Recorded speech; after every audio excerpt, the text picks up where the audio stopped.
இருந்தா என்கிட்ட பொண்ணு கேப்ப நீ? உனக்கு என்ன தெனாவிட்டு இருந்தா ஒரு பிச்சைக்காரனுக்கு உன் பொண்ணை கட்டி வைக்கிறேன்னு சொல்லுவேன். அது என்னையா உன்ன பிச்சைக்காரனுக்கு கட்டி வைப்பேன்னு சொல்றீங்க?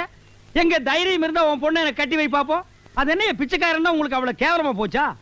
ஊரு பேர் தெரியாத ஒரு பிச்சைக்காரனுக்கு உன் பொண்ணை கட்டி வைக்கிறதை விட தினமும் இதே தெருவில் பிச்சை எடுக்கிற எனக்கு கட்டி வைக்கிறதுல என்ன தப்பு? என் பேங்க் பேலன்ஸ் என்னன்னு உனக்கு தெரியுமா? சிட்டில எத்தனை பேங்க்ல எனக்கு அக்கவுண்ட்ஸ் இருக்குன்னு உனக்கு தெரியுமா?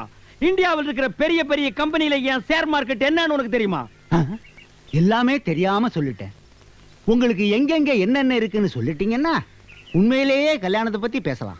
தலைக்கு மேல முடி இருக்கு, கையில சட்டி இருக்கு, காலு கீழே செருப்பு இருக்கு.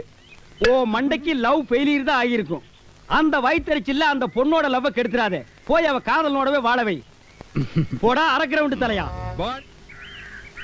மம்மி நிறைய சோறு இருக்கு, கொஞ்சம் குழம்பு இருந்தா ஊத்துங்க. அப்படியே உள்ளவா, இங்க நிறைய குழம்பு இருக்கு.